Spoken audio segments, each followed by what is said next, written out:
Hello and good evening, and welcome to Current Affairs Kenya, where we bring you the real conversations behind the headlines. I'm your host, James Kimtai, and we are diving into the debate around the major proposal, the idea of extending the presidential term from 5 years to 7 years. Is this the stability Kenya needs, or is it a threat to our democracy? And that's not all.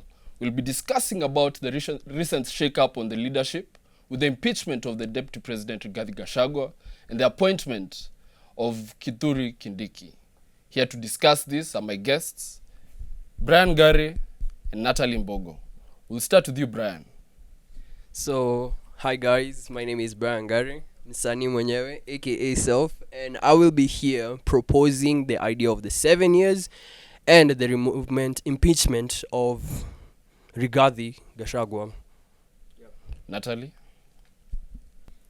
Hi, my name is Natalie Mbogo, and I am happy to be here discussing this with you. Thank you for coming. We'll start with you, Brian. Why are you in favor of the extension of the presidential term? I'm in favor of the extension of the term because we need more time. Because just imagine this way, you have 5 years to do something, but you at your end of your period, you don't actually do them. You actually secure what you need, the funds, whatever you're needed to do, but you don't initialize whatever you wanted to. And then next on, somebody else is going to come with their own initiative and start to do the same. When that happens, we are losing a lot of time. We are losing a lot of time. We are losing a lot of precious resources us as Kenyans. So if we have the 7-year term, Cindy, we're going to have like more time and more time for the person to go secure the funds. Like let's say the president is going to secure the funds, Cindy, and start the project so that when the next person after the 7-year term ends, he's going to come up and pick up from where he left, not starting another new thing. So that's why I'm in proposal of this. We need time. That's a strong start. Yeah. Natalie, why are you against the proposal?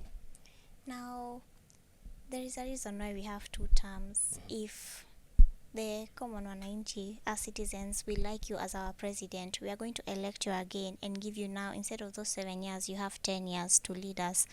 But increasing that time for you, we have a lot of presidents from the past who have been able to accomplish so many things in those limited 5 years they have, and in those 5 years we have been able to see a lot of change, development in the country and whatnot. And with the current president we have, he's not been here long. He hasn't yet finished his 5 years. Yes. Yet he has brought a lot of trouble and complication to our country. So increasing an extra 2 years, I am afraid of where this country would end up after that whole period. All right. That's a strong point right there. Moving forward, I want to go back to you, Brian. Mm-hmm. Do you think the extension from 5 years to 7 years is going to bring stability to the country? Yeah, it's going to bring stability to the country. Just look at it this way. As my fellow comrade has said, 5 years, 5 years. You've seen presidents having 5 years and then 5 years, like 10 years to do whatever they wanted to do. So, they enter into office and they're given 10 years and the Wananchi elect them later on. Now just imagine this. What if the person lost that thing? Like 5 years, I've secured the funds to build something for you guys, and then the next one, you fail. Now, it will be now like a whole grab of power, whole grab of resources and every single thing during that time. While us, when you have 7 years, the person can start can secure what they need and start the project. So that when the next person is elected, even if it's not the person currently mwenye secure, they can now have that pace already set for them. Now they can now go on with whatever was set before them. They can pick up from where it was left. Yeah. And continue and also add their own things to it. Not like after 5 years we have to do another elections and then all of a sudden the next 5, it's just gonna bring a lot of instability. But assuming the president is re-elected after these 7 years, so we'll have terms of 14 years. Yeah, that means he's doing his work because he's secured and he's already started the project. So it means he's following through whatever he needs. We've given him time. The people have seen those 7 years apparently ameanzisha, wacha sa amalize. Let him finish off with everything that he's brought for us, and then they're gonna do something on it. Also, even if they do that still, they can also add something else to it. the time period is way, way more. So it can set a good foundation for even the next person entering. Yeah. Natalie, we're back to you. Do you think the 7-year extension will bring more stability to our country? It depends on who is leading the country. If it's this guy, I'm not. I don't see any positive way forward with this. And to add on what you're saying, Brian, then tell me the things that the president has done to improve our country with the short time he has been here, to be able to convince me that yes, he needs another 2 years so that he can do more for this country. Okay, for that one, let's just start. Let's kick it off with the Adani deal that everybody is so purely against of. The guy is a foreign investor. Mentioned in Forbes, he has a lot of money. He has a lot of credit. So when we get those funds, for instance, the one for the JKI, we can see how our airport is. Yes, we can see it's one of the best ones in Africa, East Africa, but it's not there because it has a lot of structural issues, and that's the last thing we need. Structural issues to our airports. So when you get those funds, we can redevelop it and make it even more better. They can track a deal. Same thing. We get the funds. He's gonna try and start and initialize those projects to make every single thing better. So he needs that time. So far, he's already gotten it. Now imagine his term is going to end while he's gotten the funds. We're going to elect another person who's going to come in. They're going to start adding more. Let the person who's gotten all the funds initialize his project via the time than us waiting for another person to start another thing. We're going to lose up a lot of time. We're going to lose a lot of resources. We're going to lose a lot of people in the whole process. So I rather we just give him the 7 years. He's gotten the deals, right? Let him start the projects. When the projects are started within that 7 years, the person who's going to be elected, even if it's not the person in office right now, if the person who's going to be elected is going to carry on the mantle from him. Yes. And also from that scope, he can also add something on his side to see, let's say JKI is like this, we need more planes and stuff like that. For my nanny's sake now, I'm just going to add something on it. We're going to spice it up a little bit here. We're going to add some few development projects here, and I'm going to secure the deal so that it continues to be carried on forward and forward better. Then 5 years, somebody else comes. I have an idea, guys. 5 years, Anatolia. It doesn't make any sense. It's just unstable for me. So both of you have made some compelling arguments. Brian, you see the benefit of maintaining stability in long-term planning. Yep. And Natalie, you see the benefits of being more accountable and frequent in explaining the problems and actually maintaining proper moves, okay? For Brian, what's your final word as we move? My final word will be like, we need to give these people more time to do whatever they were put in office to do. Initialize every single thing, get whatever they need, the resources, and initialize this project so that we can move on as a country instead of having this whole tussle of money and power going to this person, going to this person. And second of all, we need somebody who's really, really strong in their mind and really linked to the president. I can't be outside of my house. Mi nimetoka nyumba yangu, nimeenda kukutafutia, alafu narudi naona umeniharibia nyumba. Now I have to start, remember, I have to go back, try to sort those issues pali nimetoka, and then I come back, I sort those issues. So we also need a strong person. So it was completely necessary. All I'm gonna say, give this guy more time. Just give this guy more time to do whatever he's needed to do. If you guys don't feel like he's gonna need the next extra 7, let's say amepatiwa 7 years. After the 7 years ends, alafu mwana hakuna kitu imeendelea, maybe that time. But for now, let's just give the guy time to do what he's put in his office to do. Okay. Aye. Thank you, Brian. Natalie, your final word?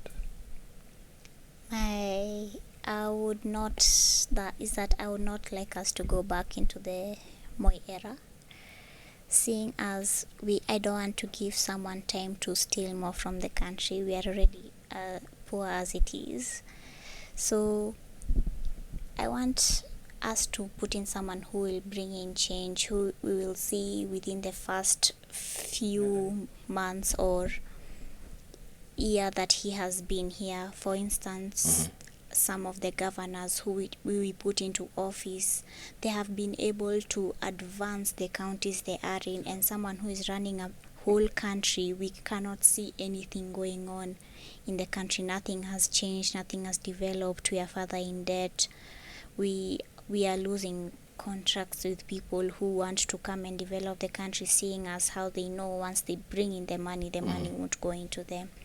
So I want us to be wise, encouraging the youth for our next election to choose wisely and be able to advance our country further. All right, thank you. Well, there we have it, guys. We have strong views from very passionate guests here. I'd like to encourage Kenyans to stay engaged and informed. We'll go on a short commercial break, and when we're back, we'll have an exciting segment for you guys. See you. Dad is dead.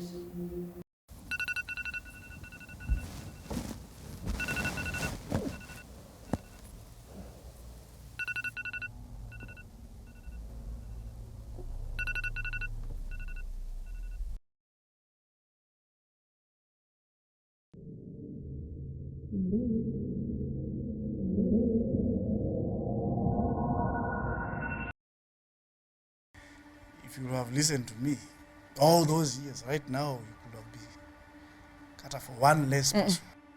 Mike, no. Don't you dare involve Wango into this.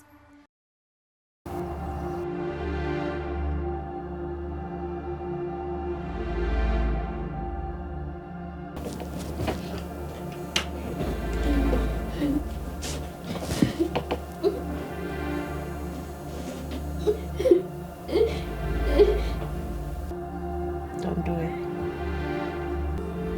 Coming to see you.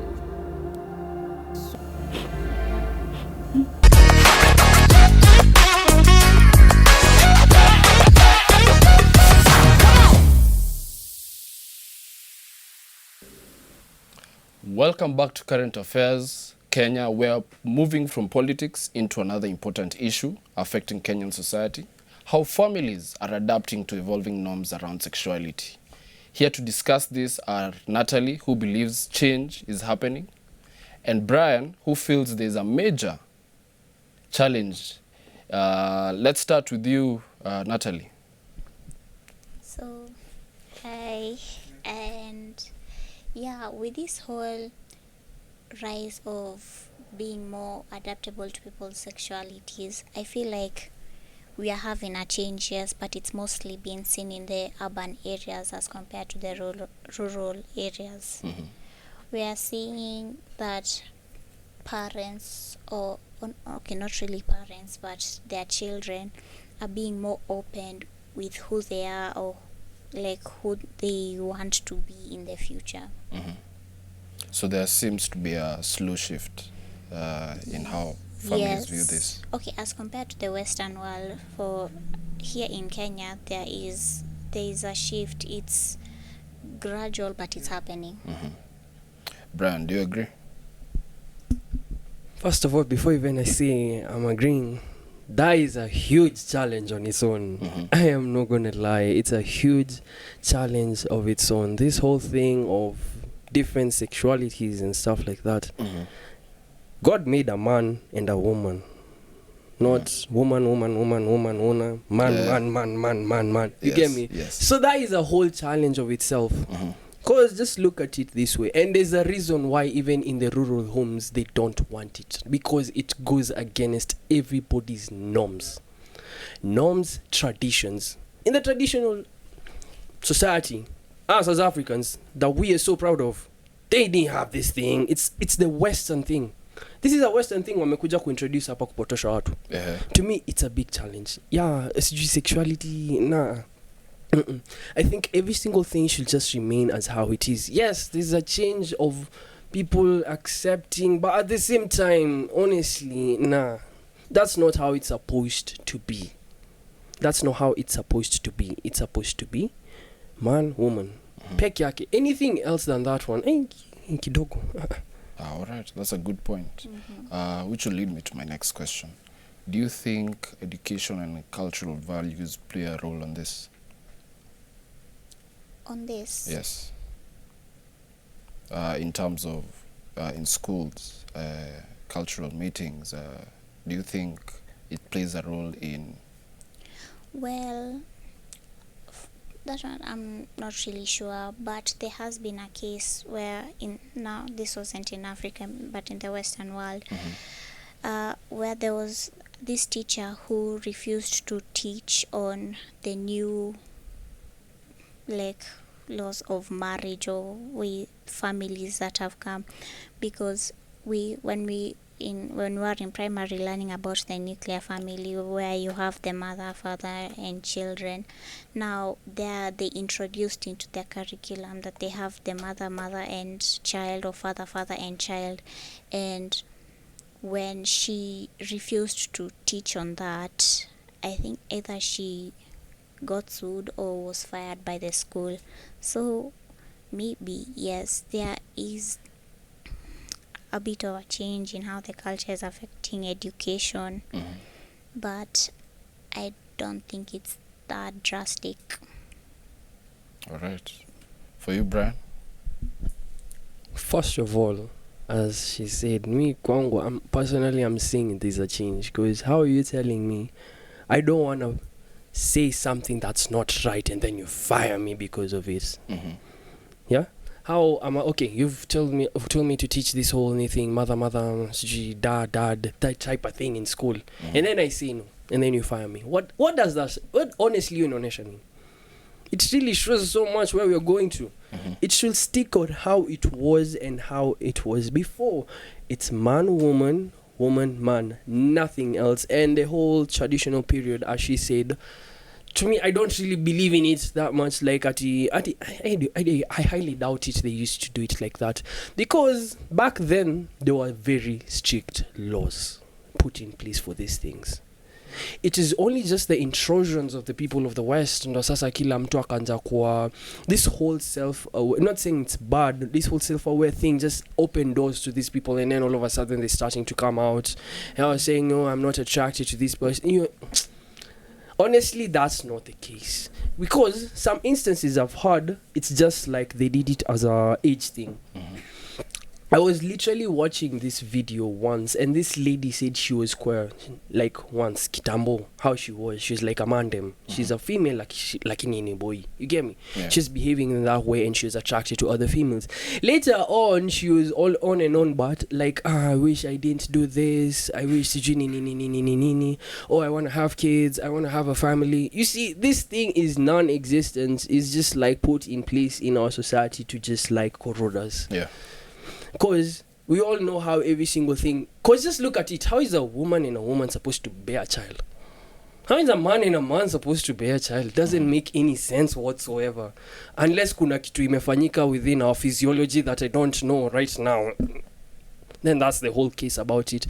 But this whole scenario and stuff, it's really affected the cultural norms in schools and stuff in a negative way. All right. Thank you both for those powerful points. I believe that the path to understanding starts with conversations like this. We'll go on a short commercial break, and then we'll be right back with a very exciting segment.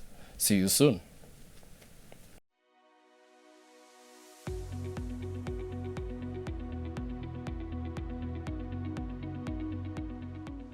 Explore our well-equipped classes and lab, where creativity meets no bound, and unleash our major courses such as graphic design, animation, and other additional courses.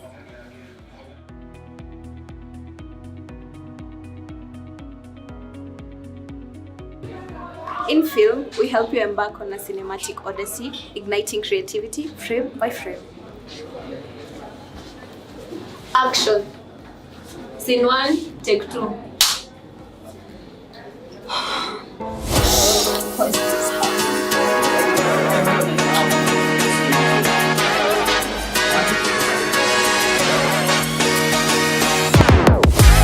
Immerse yourself in the world of sound here today at EDMI with their sound engineering and music production courses at Diploma.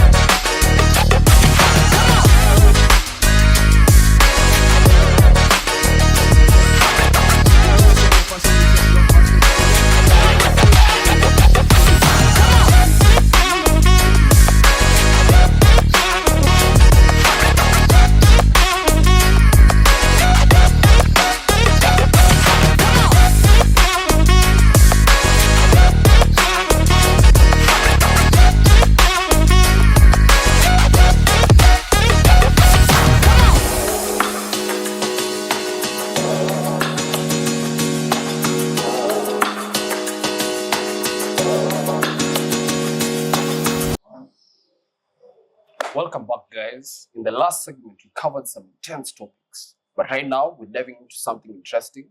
What are the new trends we've seen in film after post-pandemic? And today I'm joined by... Abija Langat. Yes, Abija is going to tell us what new trends she's seen in some of the films she's watched post-pandemic. Yeah. Abija, tell us. So I think the new trends I've seen is more AI involvement in films. A lot of CGI is what I've seen. Yeah. Apart from that, diverse representation from both like on in front of the screen and behind the screen. You have a lot of females, a lot of Black people, a lot of Hispanics as well, and then of course, you know, a lot of the LGBTQ. You see a lot of that happening. Yeah. So yeah, it's there. I mean, it's moving. It's being introduced slowly. I don't feel like slowly. I feel like now there's like a whole It's just crash come of like, it. It's just come like a whole wave. So I don't think you'll find any film that doesn't have that. Yeah. And now I don't think you find, even in animations, I don't think you'll not find it. It's there. New trends. People are buying films. Okay, people are buying films that have already been done. Okay. It's cheaper. I think people don't have money, so one or another, the cheapest way finally buy a film that has already been done, redo it in a different way, different setting. Yeah. So people are lacking originality. Yeah, but no, I don't think they are lacking originality. I think the fans. Kama unado. Sema ukweli. Kama unado utanunua kitu yenye ni cheaper. Getting an original film, I think itakuwa ni more expensive. So don't buy film. Post-pandemic. Yes. Okay, it's all right. For me, I would say actually the use of AI.